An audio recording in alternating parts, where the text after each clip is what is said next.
trouble in the town. For the love, for the love, for the love of God. Welcome to the road, and where are the misfit souls? Hey, to your twenties and make so much that we make it down, no problem that. Every campus got a tell. Feeling trying to see skill. We talk the truth, oh, that's the brand. For car lovers across the line. For the love of God, you can now we roll. From dusty road to crimson patrol. Steps we break it down. Helping every drummer in the town. For the love, for the love, for the love of God. Pre-purchase checks, we lead the way. Track your car, no games to play. Restore the past, drive into tomorrow. We bring the love, not just the horsepower. Is it a move or a TX5? We'll show you what's real, not just the hype. Stalin views and ninja moves, we teach you more than just photos. We got tools from the basics up. Trucking, giddy, and car, get stuff. If you new OS's open, all love of cause you ain't seen nothing yet. It's in the driving pro. This is more than just machines. It's a love, the life, the dream.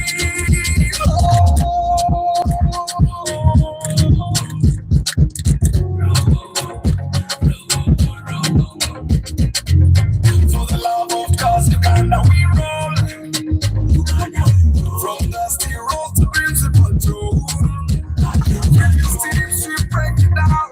Helping every drummer in the town. For the love, for the love, for the love of cause Uganda.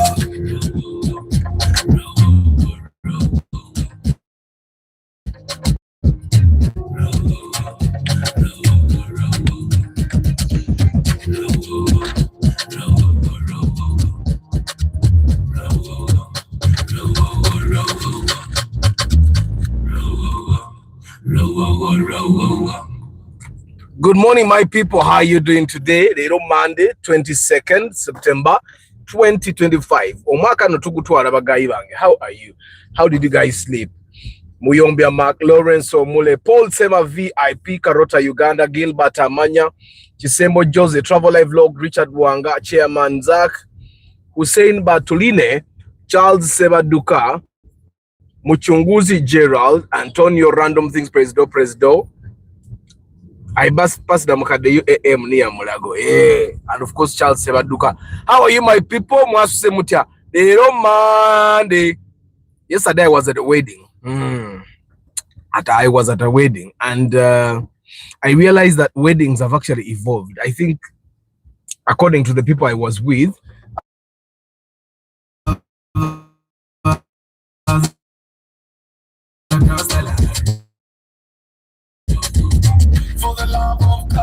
Good morning, Emotion by Benji. Okay, I rarely go to any party. I'm not a party person. I don't like parties. They bore me a lot. But weddings have evolved over the years. I think I just don't attend too many weddings, so I don't know what happens at weddings.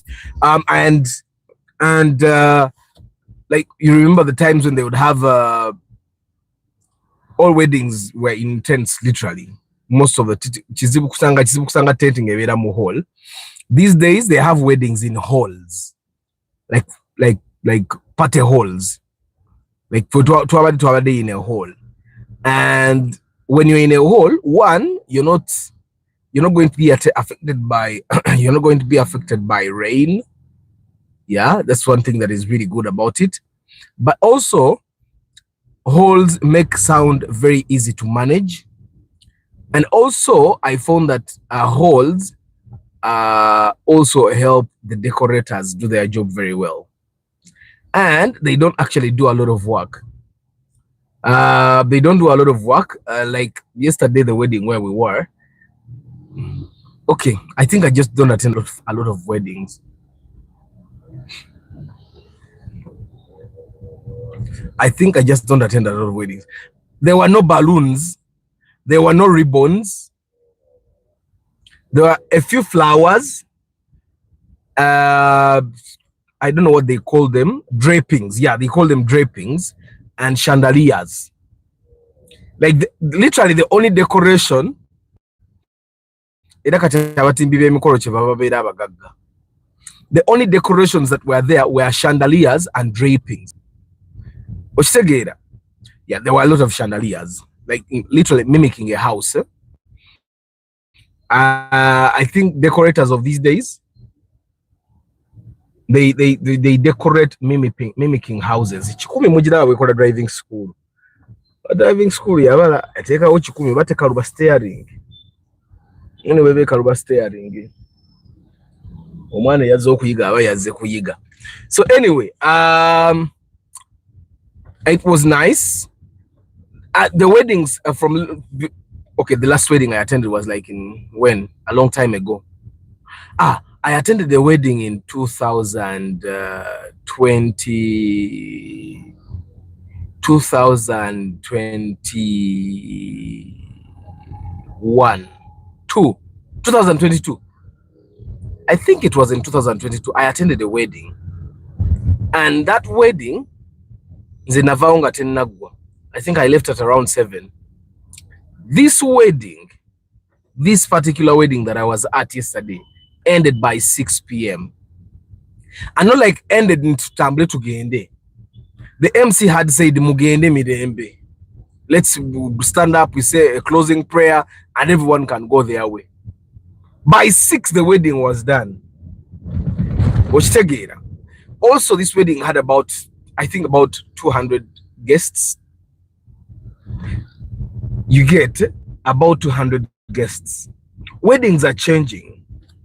I've not attended I think the last Kwanjula I attended was also in 2022. Yeah, was actually yesterday at the same wedding. I found someone that had a Kwanjula and wedding this year. Na nkwata ku mukolo nangamba ha nkulina ndi munyivu lwaki tewajja ku mikolo jange ne mugambo oyo ebyango bimanyi emikolo jinzibuwalira nempoza nebanteeraawo. But functions have actually changed, like celebrations have changed. People do celebrations, but I also find that they are trying to balance they're trying to balance these celebrations they try to balance their celebrations with the kind of money they have. And that's why I thought that we could talk about celebrations versus investments, finding the smart balance with your money. It's something I think abantu abagenda ku mikolo kibavana boti bakolerawo mangu emikolo because abagigenzeeko nayiga nalaba wano nze nsobola okusavinga bwenti wano nze nsobola okukola bwenti, and then they do it. Nima, good morning. Katamba Isaac Katende, hi. Majwala Julius Chikawa Ricky, good morning. Yeah. So guys, I know some of you guys attend functions like nothing. You go to weddings every weekend, you go to Kwanjulas every weekend. So what is that thing that you have seen where people balance and yet still have very nice functions? I've also found that there was a time where people were not working with family and friends at their functions or at their celebrations.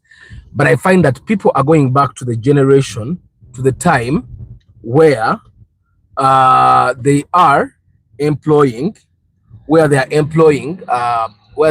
their friends and family for some things, especially when they can. Like for example, the sound system that we had at that function, it's a family of the groom. It's a family member of the groom that owns the sound system, which was fantastic. Right? And that way, they give you family and friends discount, yet also give you very good service. It's in a way a method for people to balance. So how have you seen people balance their functions or their celebrations with money? Hey, thank you guys. You're 28, you have only 13 likes. Give me some likes. Give me at least 20 likes, guys. Like the broadcast. Starch, how do people balance celebrations with their money? Because in the emikolo ejo giraba GT samuko. But I also find that ebisera by'abantu okugenda ku mikolo and then they leave nga balina amabanja nakyo kyakukwako. Like people no longer go and do functions and then come out of those functions nga balina amabanja. They do what they can. Of course, they do get help from family and friends, but they try they try to balance it. So from the functions where you guys have been, weddings, kwanjulas, birthday parties, yeah, how have you seen people balance? Because the celebrations that we have as human beings, tubamune weddings, tubamune kwanjula, tubamune birthday parties, tubamune anniversaries, which tegera, tubera mune housewarmings. Some of you guys that are going to do housewarmings, housewarming. There are things. What about graduation parties? There are parties that there are people that celebrate getting new jobs. Yeah. There are people that make a big fuss with proposals. Proposal na yuna agiteka musente. I have a friend of mine namugamba gwe bakumala. Yagenda nakola proposal manga oba yagiteka mu million nga 3. For us, we are traditional men. We propose traditionally. Jovanaga, I prefer giving the families, the ladies' family cash. The saga mukolo. Not every girl who says they want a mukolo, I know there is no future immediate. No, but a mukolo. Good morning, starch firstborn. Oraba Jovan, a mukolo jojiraba. They are symbolic. You guys' functions are symbolic. Kwanjula, introduction. Okay, even weddings. The weddings are not so. I find that for me, I find that a wedding is not that important. In Africa or in Uganda here, the introduction is the most important thing. I've attended like 2 weddings in the past like 5 years, but I've realized that weddings are more for speeches. Kwanjula is the actual wedding. The Kwanjula is the actual wedding. So for me, I count that whatever the wedding would be the Kwanjula. My video. Okay, guys, is anybody having clarity issues? The Kwanjula for me, I find is the actual wedding, and I find that every man should do that for the woman. To be called abachala. Ebikolera mukazi wo. Tobyekolera, because for abasajja those things don't excite us. Okay, there are men that get excited with those things, but I found that majority of the men don't actually get excited by these things. So you have to do it for your woman, yeah, because it's a symbol. It's symbolic to the fact that you have taken her. It's symbolic to the fact that her parents have given the woman to you. It's also symbolic to respect. You're respecting the parents. So I also find that it's a respect of culture. Culture, it has always been happening. Yeah, culture, it has always been happening.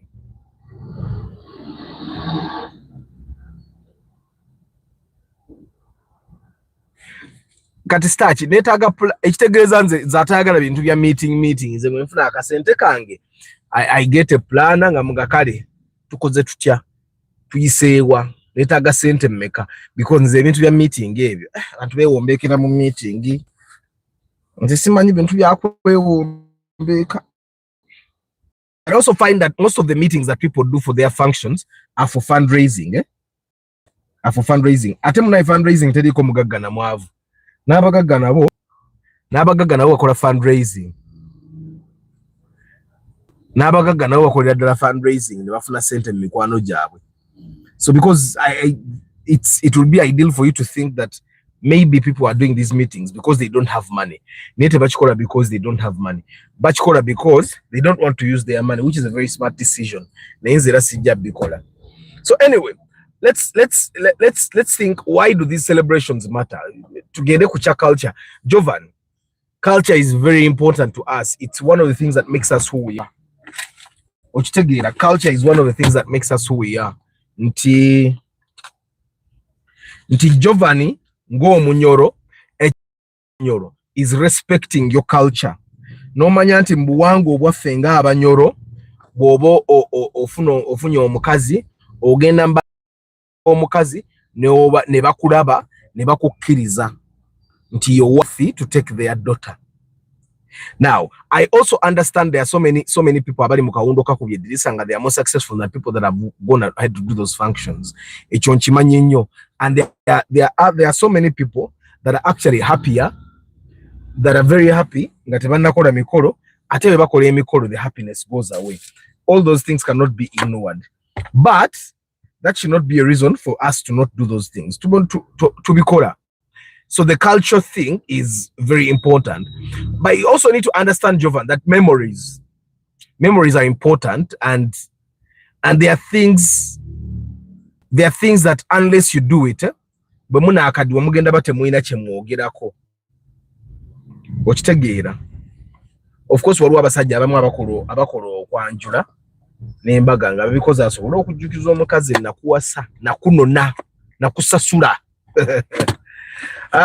Julia Sengoba, good morning. Mansa Junior, good morning. Ricky Agamba, it would be best if Kwanjura was combined with the wedding. Munaga bakazi bote babyaga teyagala combination. Arthur, me, I'm planning strictly 50 guests only. Arthur, me giving the ladies' family 50 million as substitute for Kwanjura is enough. Sometimes these ladies of ours aren't doing that well at their homes. So nze Arthur nasalawo chagwa dabro. Anti kakati, you giving them 50 million is a good thing. But I hope you also realize, Jovan, that okwanjura te abantu abakola okwanjura tebakukola okuba family y'omukazi eri bulungi. Era n'omukazi tagambe nti gwe sente zo zigenda okugaggawaza family ye. Era n'ezo million 5 you can give them the 50 million until they eat it and it goes away without their lives changing. I don't know if you get what I'm saying. And men also need to understand that you are not the savior of your woman's family. You can never save if for example your woman's dad has not had financial discipline, yeah, to be able to build something that we want to call a future for his family. You can't save him. You can't. You're not going to give him the discipline that he did not have for over 30 years. I don't know if you get what I'm saying. So it means even the money you're going to give him, you guys should look at the cultures where the woman's family takes cash.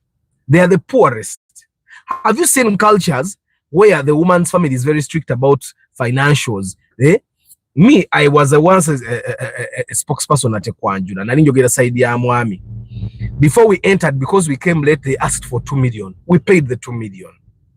We entered. Before we sat down, they asked for another 2 million. You get?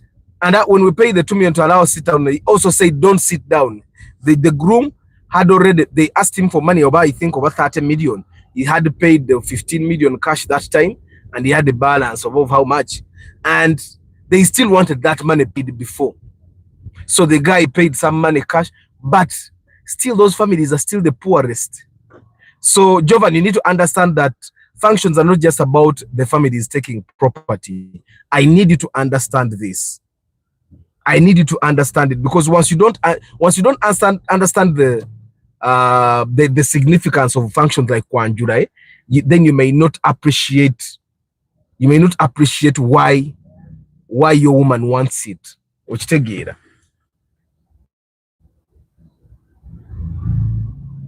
And I understand how I think all men think the same, but it's a symbolic thing, guys. It's symbolic. It's like baptism. There is nothing really to the baptism thing, but it's a symbolic thing. That's why we do it. And then they give you a paper to symbolize that, oh, this person was baptized. Chris Fitness High. Mr. Arthur, definitely. For instance, your budget might be 50 million, but you're having 100 people. So Starch will help you than doing it on your own and end up stressed. Arthur, even if you have your bro in a sound system, if you can, please pay him or get someone else and pay him, because you'll be able to tell what okay. In Uganda, emikolo mingi kuchara Kwanjura, then wedding, after all that ngomukazi yechanga. I find the most important is the Kwanjura. I don't find the wedding to be that important thing. Me, I think the wedding Kwanjura is the actual wedding.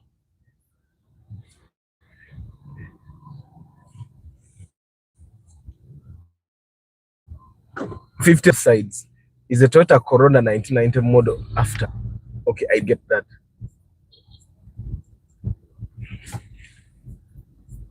Tulina bahaka wano oba ba spama tubayite ba spama bayitirivu kamaro bakweka bagende bakole ebirala.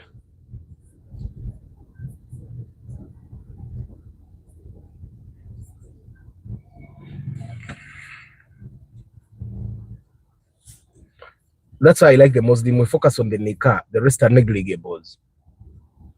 Anti kakati, all our guys, one thing I've also realized about these functions is as you plan your functions, you need to also ask yourself, what does your woman want? Because what your woman wants is also very important. You don't do what you think is okay. You do what your woman, because like there is no man that does it for the bazadde okujja ko ngoli muntu wa simmi oyagala nnyo bakulabe okitegeera oba toli muntu wa kwagala nnyo bakulabe, you're definitely doing it for your woman. So one thing guys, culture is very important, but also you create memories, you strengthen family bonds. I think yesterday when wedding I saw families, both sides, speakers from both sides, what the first thing they did was introduce their people. Oh no Gundi, oh no Gundi, oh no Gundi, so that both of you, your families, know each other. But I also find that where the pressure comes in is that society and peer expectations push your budgets beyond your comfort. And the moment you, if you can, guys, give me more likes. You're 46, give me at least 40 likes. Double tap to give me the likes, or click the three dots in your right hand upper corner of this, the right hand upper corner of your screen. The options will appear at the bottom, then click the like option. I find that pressure ejira nyo mbantu okwagala okulaga mikwano gyabwe nti bayinawo nti besobola. You don't have to show anyone that you can. For me, I think if you're going to do kwanjura for your woman, you need to be very keen about what she wants. Gwemanya nti mikolo gyonna gy'ogenda okola, your woman is what matters, is who matters. Bano abaana bonna ebira background noise. Okitege, bow into the pressure. Okujjako nga mukazi wa ate muntu wa myerago, ate bwaba wa myerago biba bisukka aba agenda kusuula busuuzi. So let's think about the smart money angle, guys, because today is Money Smart Monday.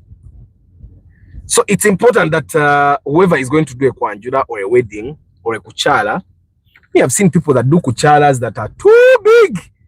Someone does a kuchala forgetting there's going to be a kwanjura. Someone invests over 15 to 20 million in a kuchala.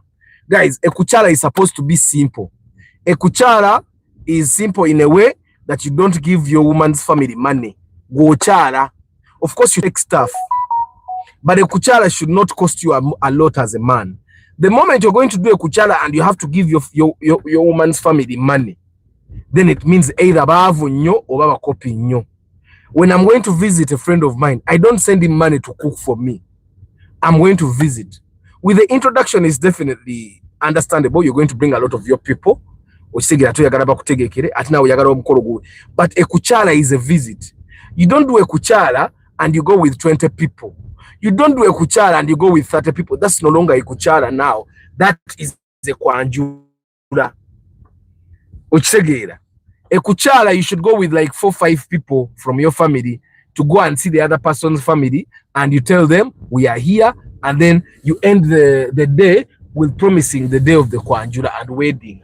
I don't know if you guys get it. Culturally, okay, in my culture that's how it works in Uganda. Okuchala tekuliko na okuchala ne boogenda na sukali yekka. That's a kuchala. But me, I've seen people that do kuchala nga kugezeza nyo just kulaga ko manye kuyugumya nsi.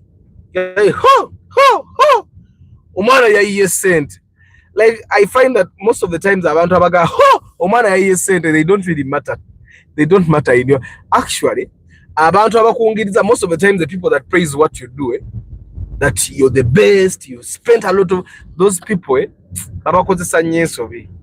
so the smart money angle, you don't compromise your long-term goals. You need to always remember. Some of us tulwawo okukola emikolo egyo because oba olina by'ogatta ng'oyagala bisooke bigguke.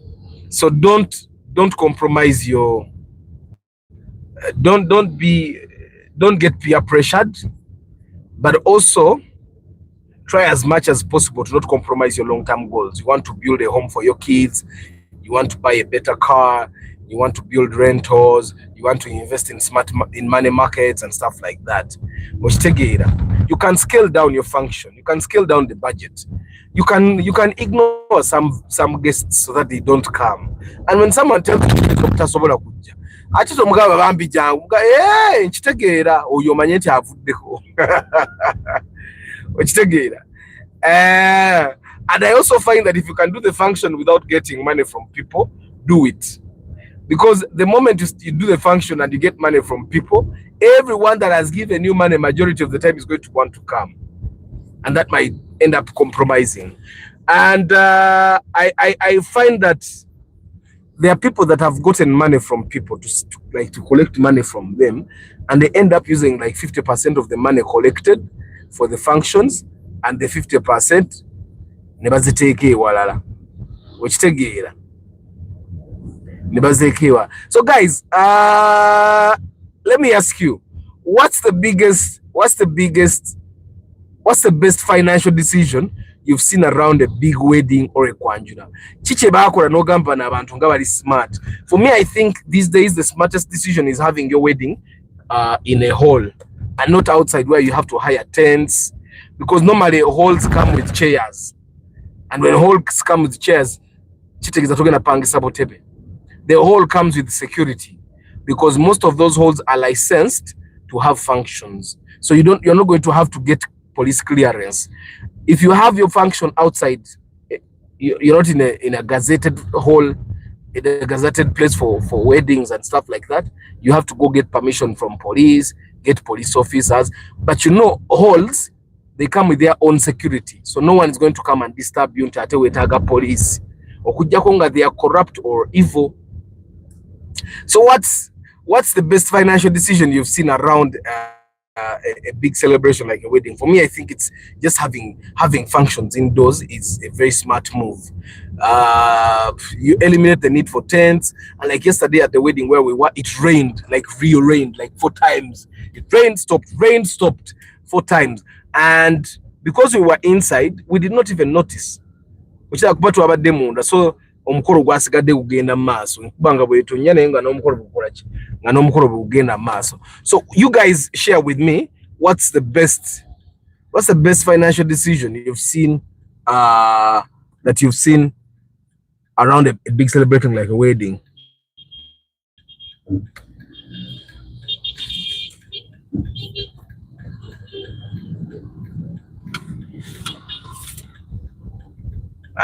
Start agwatego okukyala okwadde importance nene. The dialogue doesn't need a middle person. The dialogue should be direct. Your woman goes to her father, because the fathers know the girls are going to get married. I also find that the singers basenga bedde, they played a better role. But I also find that these days the women are too cautious about who is their singer. Their fathers have a lot of sisters. Like if one singer becomes the singer, then another one will get angry. I've even heard that the one that gets angry might end up doing witchcraft. So okuchara kuli important, but I find that you can do all those things at once. So in the notakola kuchara no sabo sabi kwanjula. Okitegeera.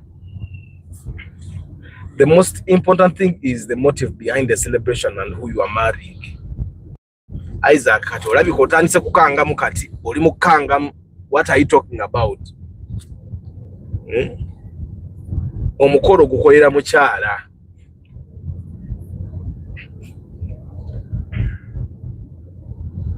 Whenever you prove to someone or something our budget, yes, Mikolo is not for everyone. Mikolo sija buli omu. Like the less people you have at your function, the better for you, because your budget reduces, yeah.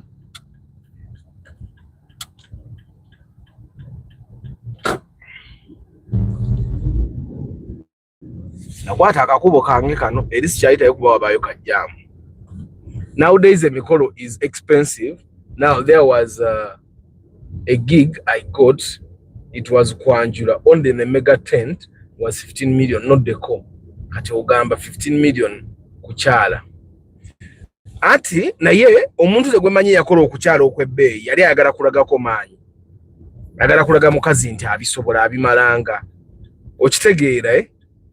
I don't think me I've ever been the kind of person. Of course I know that omukolo tegulina kuba too cheap.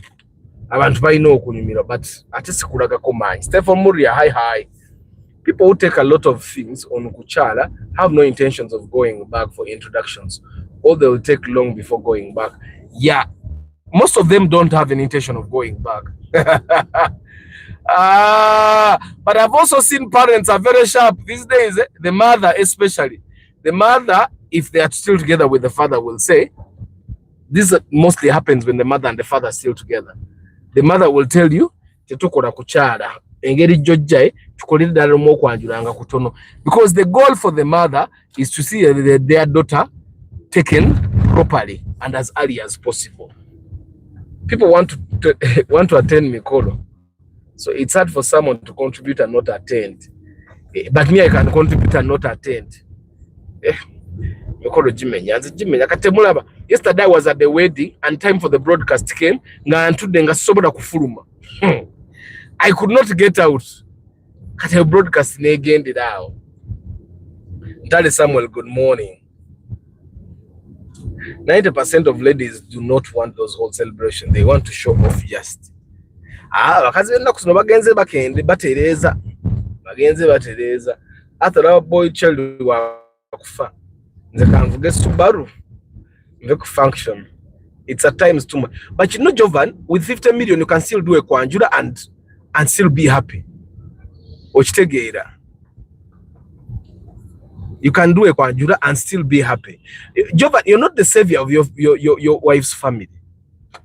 Ateka sota nduko kola bwoti oroba ogenda kubireeta anti okute million 5 ogawa tata nagamba ona ina sente ate tata bwaba mukopi ngulu atandika okukula. Ochitegeera. George Bob agambe, we agreed that not getting into relationships. Ate ku mikolo twatu say, you agreed with who? With whom? Not getting into relationships? You guys, you need relationships. Yes. Some of you guys, you claim you're not in relationships. Kumbe secretly you are there. Although we have heard that priests and nuns are also doing those things. If memories are about a function, then some memories aren't for everyone sincerely. Jovan, I totally get where you're coming from. But Jovan, let me tell you one thing, is the memories might not actually be for you, but the memories will be for your family. You, your wife, and your children. Right? And also, if you're going to be having children, that's if you're going to be having children, you need to understand that your children need to know that our dad valued our mom this much, that he went to our mom's family and asked for her hand in marriage, and they granted it. That's how it has always been done. That's how it's going to stay. You don't have to do it, but it's functions, kwanjula weddings are symbolic. Like, they don't mean anything. There are people that have done kwanjulas like Haji Bujingo, and they eventually, after the weddings, they said in the Sichabi Arabia, the Sirim of Fumbo. Tradition matters, but wiser is to work within your means. Your bride must guide her family to plan wisely within your budget. The one thing that I've realized also, I don't know if you guys have seen it, that sometimes your woman has no say in her function, especially on her side mukwanjura. eri taata yasalawo taata bwaba wasappe yamanya kati go you just fix your budget n'okwata sente ezaawamu n'ozibawa because kwanjula omusajja olina okuwaayo eri sente eziyambako okutegeka but gwe kwata sente zimu ebyo bamanyi. And then probably the best thing you can do for them is not take a lot of people. Like you go for a kwanjula and you take 50 people. Why? You go for a kwanjula and take 60 people. Why? 40 people. Abo banji. Gina na mtu makumi abiri mbatano. Historical Norman, good morning. What's the average cost of a kuchala? Nzo kuchala kwange nakozesa I think about 1 million. Nze my kuchala was traditional. I think natwale ere ebintu. But I think I went with about 5 people. Nagenda n'abantu batano. Era buli omu yagendera mu mmoroka ye. I had my own car. I had two other cars that were with us. Twagenda mmoroka ssatu okukyala. So me I find okukyala should be a personal thing. Kajamu nga kayitirivu. Okukyala should be a personal thing. Nze nkimanyi nti okukyala kwa family ya mukyala kumanya nti gyoli gwali ne muwala waabwe. Ochele because you're there whether you like it, whether they like it or not. So and the kuchala should happen for most of the people that want to do kwanjula after you have kids. Kuchala should be before you guys have a child. That's why some people do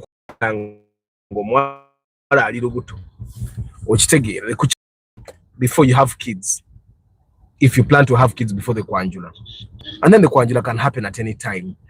Okitegeera obutapapa obutatandika kwegondeza ku bantu ngo banoonyamu ssente otambuze budget okole WhatsApp group nze singira WhatsApp group za mikolo awo nagaanawo nze I go for kukyala that's all sibiddamu era baddamu okunda bewa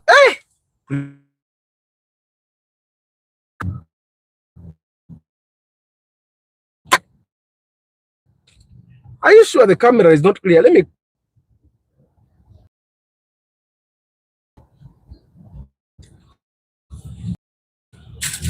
Is that better? 1 million. Arthur, what did you take? The kuchala is not about taking things, but I took things. I remember when natwala ekisambi kyente. I think that's the biggest thing I took. Let me tell you, Chris Fitness, for the kuchala, you're not taking things to reward them.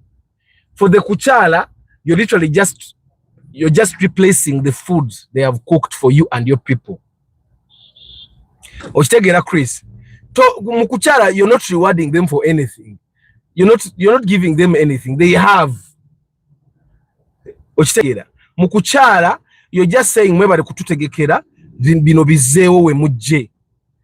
Ero twala byakunywa na byakulya kuzaawo. You're not taking gomeses. I think okuchala abantu bakujje mu context yako okutuufu.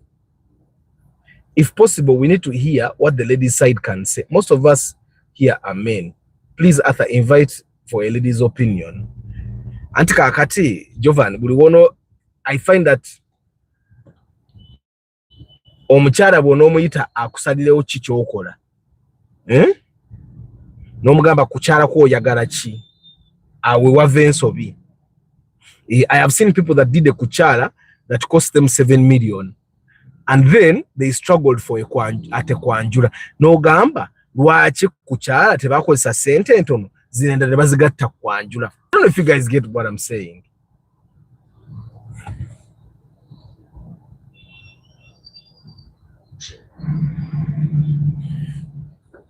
Chris Fitness, otegedde the essence of a kuchala. The essence of a kuchala is you going to your woman's family to kuchala yo bakutegeere okisegeera ngani yagambe stachi yagambe senga asobola okwanjula yo senga asobola okwanjula wa senga asobola okwanjula ewa muganda we. That's the essence. Kati tewali nsonga lwaki okwate miliyoni 10 ogule ebintu okubitwalayo. Where should I go now? Kano kajjamu kosa akategedde ne kansigale mabega wa kiwish kino. So guys, what's the smartest financial decision you've seen around the celebration ng'okwanjula?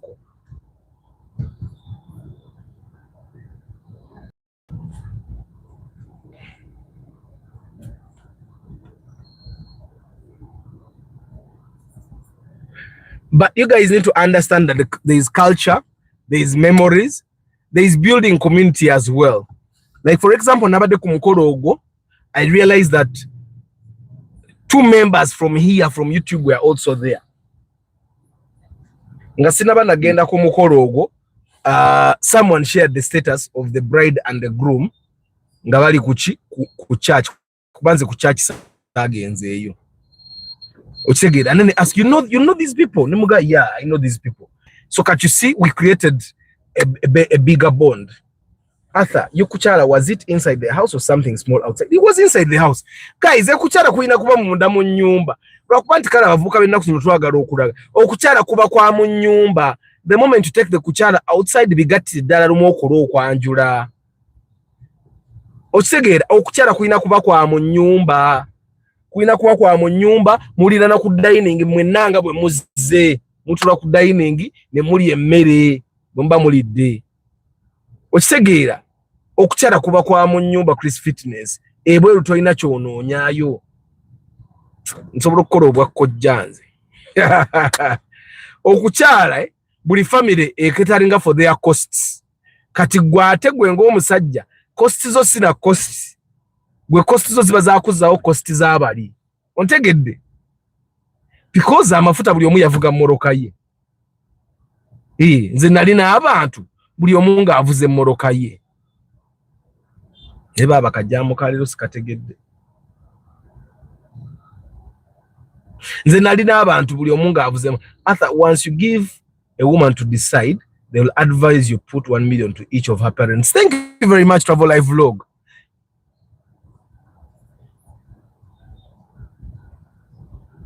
Nze ndaba buli omusajja nga ggwe sooka omanye what does your woman want, okay?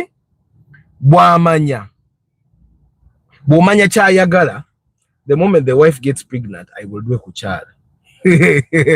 Do it before. Henry, kwate millioni emu oba bbiri saba olunaku lw'okukyala. Eri bagenda kufumba emmere bagambe nzija n'abantu 4. Kubaana kwe kuli ayogera ku side yo. Gwe ne muganda wo oba ne sengaawo abantu 4. Ddala guys, if you're going to do a kuchala where you're taking 4 people, what money, what are you spending the money on? Era why are you having the kuchala in a tent? I don't know you guys wamutegeera nze kyengamba. Bw'oba ogenda twala abantu 4, lwaki okukyala kuli mu tent?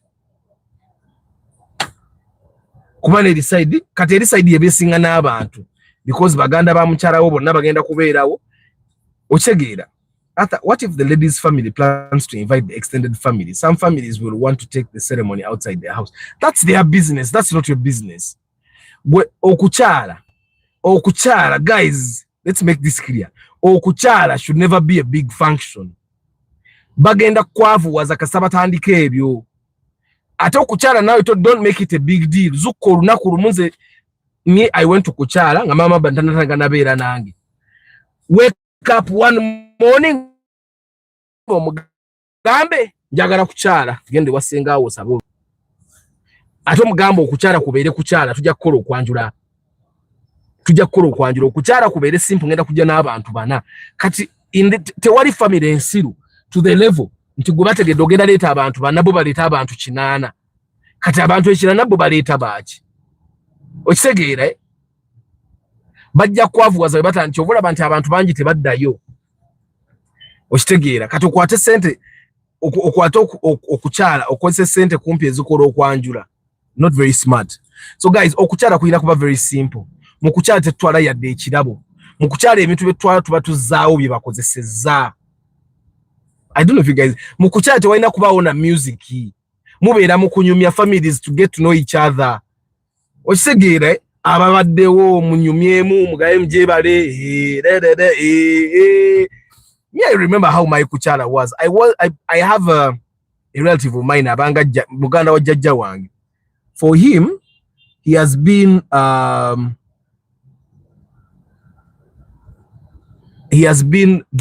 doing introduction about the mogezi wa kumikolo for a very long time.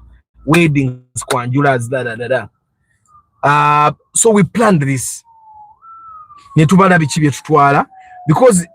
for the kuchala, me, I went with 5 people.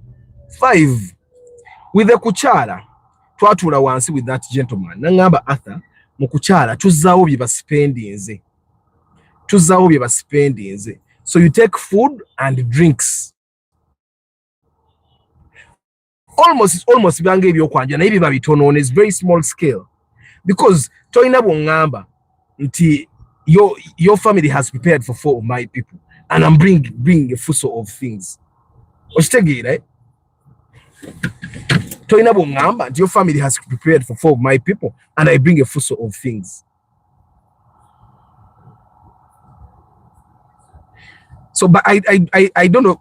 It's a case to case basis. But for me, I spent small amount of money, and I don't feel bad about it. And I think that's what everyone should be doing. Okujja konga to planning akuddayo. Okitegeera, otherwise abantu bagenda kutya okubikola abamu batya n'okubikola because alaba abachalibe bonna bakola okukyala, they are spending money like nothing. Kanagamba nze zo sente ngenda zijja bwe spending enyingi zityo. It depends on your financial situation. And you be talking to your wife, and your wife will talk to the singer, and they'll plan within your estimated budget, or the family might be rich. Starch, me, we didn't even have a budget. Why should someone have a budget? Why should someone have a budget for a kuchala? Why? Gwengo omusajja kwata sente zo batutadde. Gwengo omusajja kwata sente zo. Side y'omukyala toba wana sente. Kuli kuchala, I am visiting. Guys, it's like you telling me you're visiting me and then I tell you because you're visiting me, you give me 10 million for me to prepare. I'm visiting.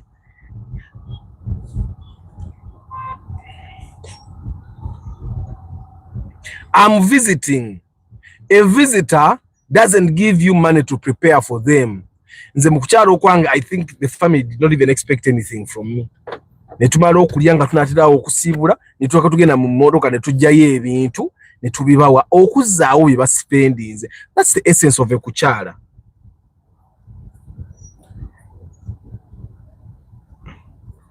Richard, temutya kucha. Munve mu bantu abeeraga. Me, I've seen people nga abagezi. I know, like, there is a guy that did the kuchala recently. Na yeye agenda yonga agambe ne bachalibe zinjagala balaga konti ndi mugagga. I don't know if you guys get what I'm saying, and it always goes wrong because agenda okutuka ku naku lw'omukolo nga amaze olangira bachalibe nga bwe babye sente ze. Okitegeera, guys, okuchala should be simple. It's the kwanjula that should take a lot of your money, because mu kwanjula yo tegeka sente zogenda wa family ya mukyala. Because gwasaze ogenda oyanjulwe. So you need to prepare. Good morning, John Jones. Kati nze kojja. Kojja chise. Guys, mukwanjula oina, because the woman's family is going to prepare for you and you people, and they're going to take about 20 people. And because it's a celebration of 2 families, if you're taking 20 people, you expect them to have like 60 family members. So you're going to give them money to prepare for you, decoration, sound, food. You don't expect the woman's family to do all those things. So you prepare money to give to your woman to prepare for you there. Then the first thing that I find that is important for Kwanjura is, one, you ask your woman what she wants you to do for her family. You ask her what she wants you to do for her dad, for her mom. Ochitegera omutwalo gwa tata togubuza tata, because tata ayinza okufuna ensonyi ogubuza mukyala. Omukyala n'agamba tata wange tumukolere kino, ochitegera mama wange tumukolere kino. And then you go with those things. The rest of the people don't really matter. The sengaz abo ba Gomez, bakojja abo bakanzu, simanya batata. abo bakanzu. Me, I find that the two people that matter are the mom and the dad. Those are the most important people. Those people raised your woman for you. Okitegeera. Abiola ndi wano mbulirira abatabani. Kati kye kibadde kitese jambo. Oba president abadde ayitawo. Mine naye tatawena. Baleka badde tukutte president.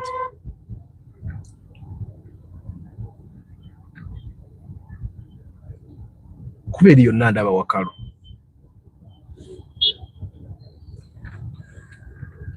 Indako.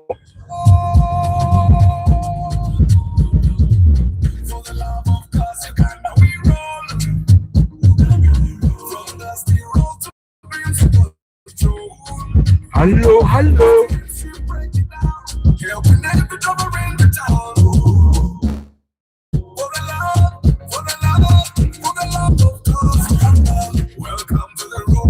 Where rubber meets the soul.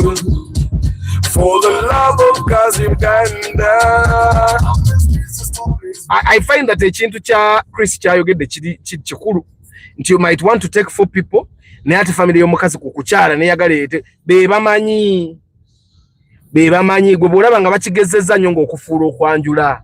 I am telling you, gwe senga olabanga mukyala w'ebintu byayogera alaga nti bagezezza okukyala baagala kukolanga kwanjula, kati mugambe tukolere ddala kubeerera ddala kwanjula ekyo tukimale lumu. Ebiseera ebimu naffe abasajja tulina okuba n'effujjo. Me, I'm a very stubborn person. I know what I want. Nze bwe ndaba ng'okigezezza nnyo nga ng'atwongereyokko tukole okwanjula omulundi gumu. There is no reason why you're spending a lot of money on just a kuchala. Kuchala should be simple. Actually, you guys, let me tell you. For me, kuchala, kuchala kwen nakola, we arrived at, I think, around midday. By 3 p.m. we were out. Because it was just a visit, we talked, and left. It was just a visit. It was nothing fancy. Museveni naleka abadde atukutte. Era n'oyo ayambadde suuti avuga picha ateeka okuba wa poliisi. Omanyi bali buli wamu kati. Tokyayinza kumanya ani yaani.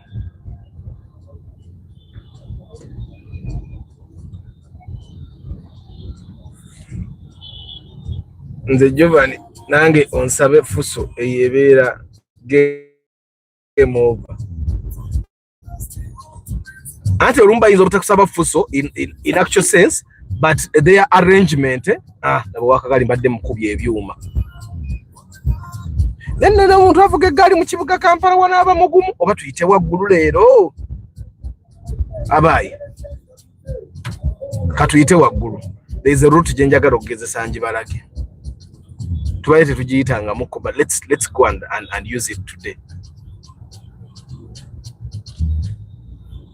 Mr. Arthur, you think of a kuchala, you have to write a letter to your in-law saying to accept the visit. Then woman no chala the very same period if you're going to Kwanjula. Go start events by'oliko na video official kujja ngo omukazi takwagala. Omukazi bw'aba akwagala nga ne family mu mutima yakusiima ebyo byogamba bichi byonna.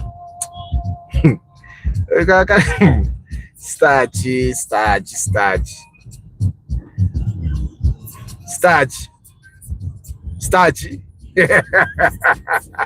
Ku ground birala.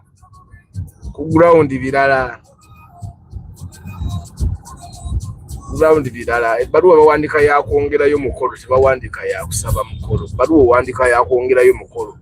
Ku apologizing ante kujja kusobola kubaawo bongereyo. Ye ebbaluwa ewandikibwa. Obitegedde starch. Oba nsinikire muri ebinnyo. Nsobola okusinikira muri ebinnyo. Ebyo mbyogedde mpola because buli muntu ndi alina okubitegeera. Nendoza mu abaliwo mubitegedde. Chris Fitness kasito kitegedde. Ebbaluwa zaaki. On my big brother Kuchala, twatuuka Luweero nga batadde tents with the core sound system and everything was like Kwanjula. Big bro just gave them the little we had brought and we sat 6 in a 50 tent. Mumwaba mala akajanja. Okuchala mwe family z'abakyala tezali bakozesa nsobe okuchala kube kuchala with the scarcity of serious men starch asaka. Jeke mumubuze ebbaluwa zaaki. Ebbaluwa is formality. Family y'omukyala nno bwe bayakusiimye ebyo byonna byonna temubigenda ebbaluwa formality bwe kyoba omanya God just treat your woman right ebirala bijja kwekola njagala bayisaako eno downtown era bayisa eno downtown tubadde tetuyitangayoko naye leero katuyiteyo ebitala bye bikola musirikale yakola mpulira firimbi nze bwe mpulira firimbi manya bumanya nti ebitala si bye bikola wano sirabyewo no left turn kitegeeza I can go left wante tuyitangawoko sikyo but guys ino gye bayita nakasero gye batunda tile for the people that don't know balaba tiles ebyomu kinaabiro byonna bathroom furniture eno biri eno byonna so the pisa yobo is just balambuza that above here is Nakasero market awagulu on the right is Nakasero market nze njagadde bayisa naye nga walinga waliyo jam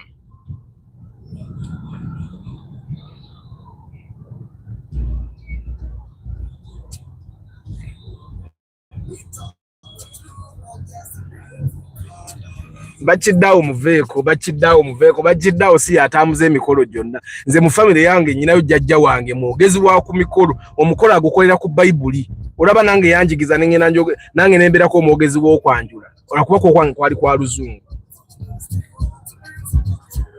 for mutwalo it's the father to state what he wants by law in my culture katamba culture yo ngitegeera the dad will state what he wants but tata wo bwakugamba nze omutwalo mpe eddaala mukyala wo naakugamba daddy ayagala eddaala naye okisegeera what would you because mukyala wo yamanyi kitaawe kye yeetaaga ennyo kitaawe ayinza okuba nga awulira nsonyi nga tayagala kulabika nga ali greedy naye nga omukyala yamanyi taata we kye yeetaaga okola mukyala wo kyakale n'eddaala n'olireeta neddaala n'olireeta naye n'oleeta omukyala mukaa katale ka Nakasero kaako wali akavuyo wano kati kanyongere kambakkirize ku market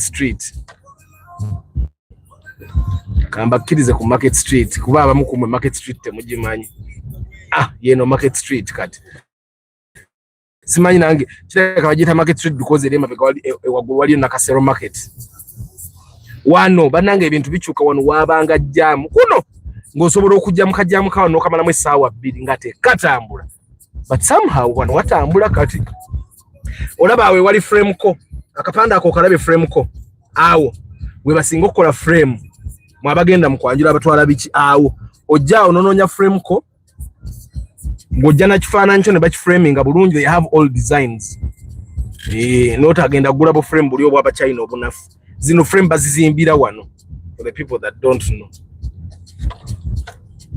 Starch, yes, me have not said it's not true. It's totally true. But ground bichukam kati the old taxi park bulijjo tugiyita eri wansi kati ero tugiyise waggulu nze I don't remember the last time I came here on foot ebintu mtu ino okwebaza mukama kyovula banziruka buli lwakusatu na lwakutaano engeri gye kiri nti ndwawo okutambula kati okudduka kugattawo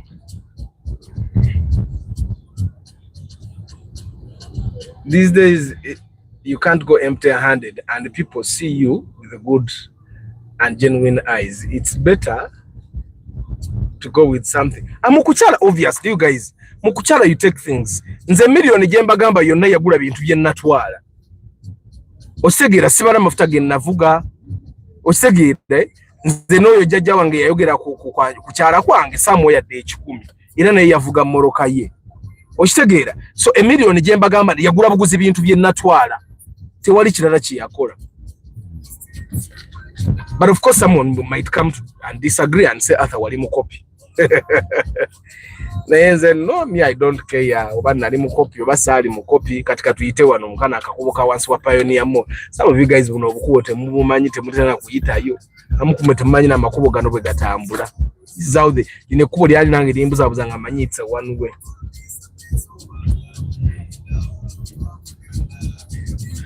Olaba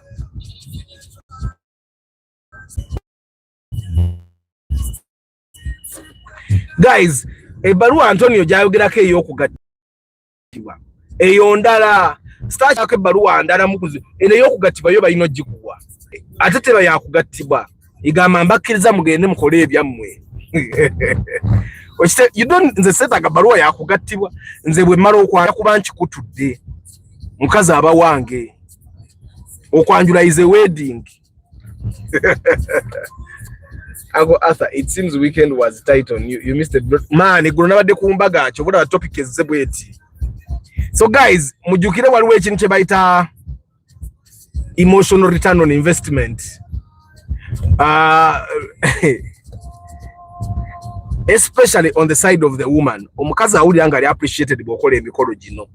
Gokuwaayo sente kiryoke era ajja kisiima. But omukyala ajja kuwulira bulungi nnyo.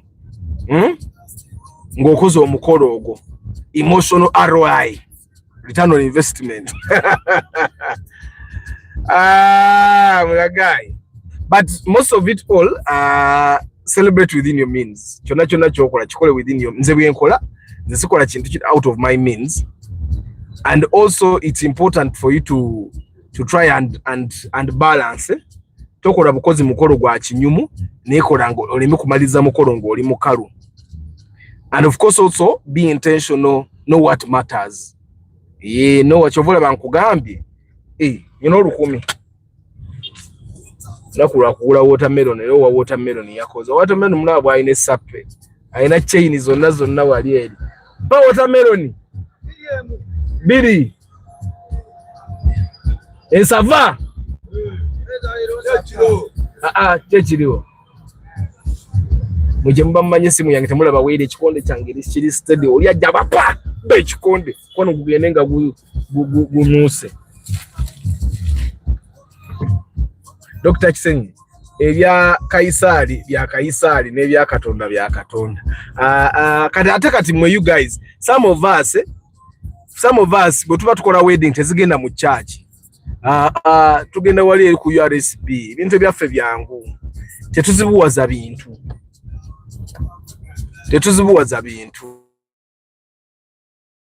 bante ko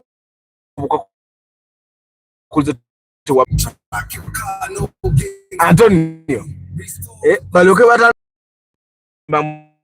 mute wamala mujiji kati omujiji tugusubstitute nze ogenda kusoma weekend ku RSB barangina kuzaba babiri murumu tuyingireyo kigwe tufulume tugende. For me, like I've said, the kwanjula is the most important. Bine ebirala byonna by that way. Atero kwanjula tukukolera abakyala. Fenga abasajja nga bolabe Giovanni, senga muzeeyi yali asobola okuba essimu n'agamba mutabani.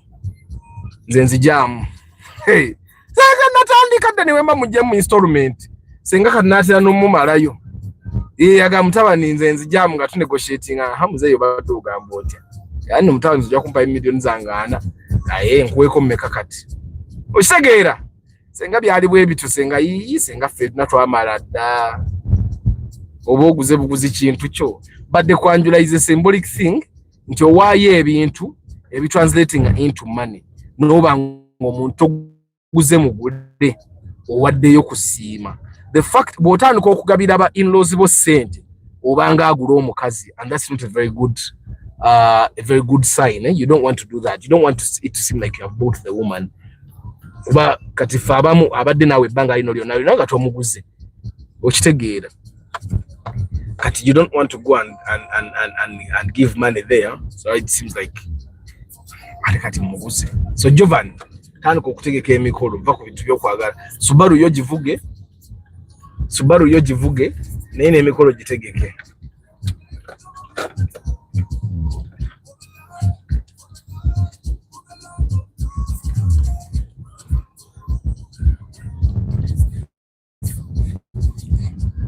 For the love of God's Uganda, this piece of story is right. All the new design to try.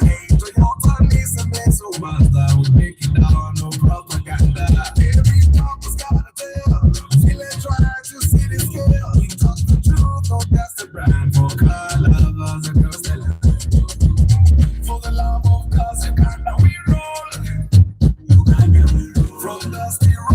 Arthur, we need to have a topic about child support to kubanga awono nyine ekibuuzi kyange.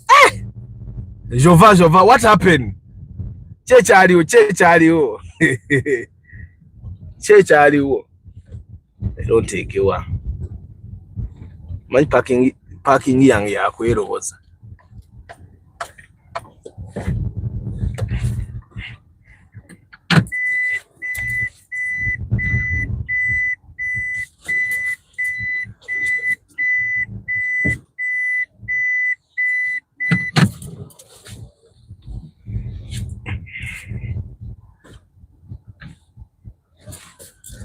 Njagandira ddala ku age. No room for error. Kale, Jovan chekyaliwo ku child support. But you are working today. Yes.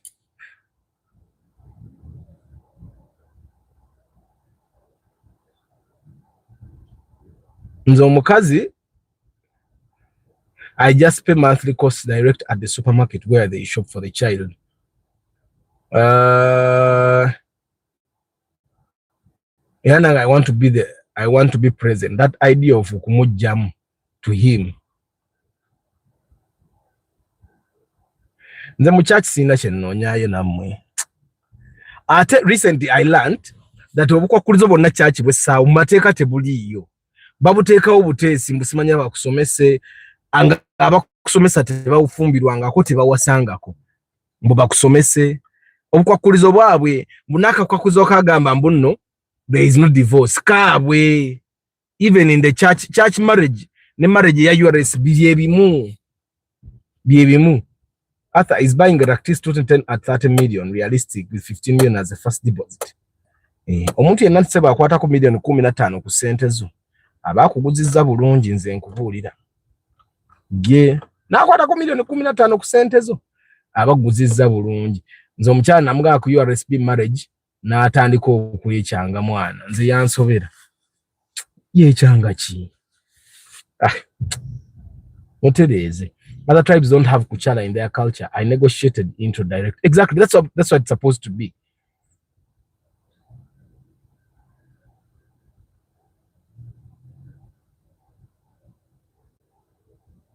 Bane guys kamba sibuli. The kamba sibuli sawa ya fair wizida. Muyombe Mark Lawrence Omule, Paul Sema VIP, Karota Uganda, Gilbert Amanya, Chisembo Jose, Travel Live Vlog, Richard Wanga, Chairman Zach, Hussein Batuline, Charles Sebaduka Muchunguzi, Gerald Antonio Random Things Presido, a motion by Benji Majwala Julius, Mpanga Godfrey, Katamba Isaac Katende, Chikawariki Firstborn, Michael UG. Bana itemwera bida. How we keep this channel running? Pre-purchase inspection. Mitwala namweta no boge no gure moroka. You give me that money, I go with you, with my mechanic, and we make sure that we get a good car. And yeah. That's how we keep the channel running. Historical Norman, Henry Modern Juice, K. Jovan, Mansa Jr., Julia Sengoba, Chris Fitness Tuburwa, Robin Fly, Julia Sengoba, Stephen Omoria, Ntale Samuel, Chikawariki, George Bob, Felix Mani, Historical Norman, Velocity Farms, Yusuf Sengoba, Isakumazi, Joseph Yusuf, Richard Aki, John Jones, Abiola Pounds, Lucky Mose, JK, Simamaze Yomuroza, Steve,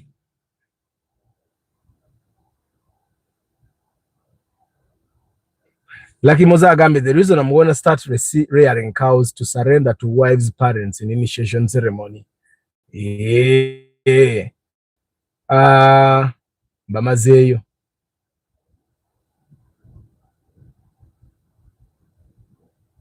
Church has to also register your marriage. Register. Byonna byonna bigenda ku URSB JK. Byonna bigenda ku URSB kyonna kye kiri.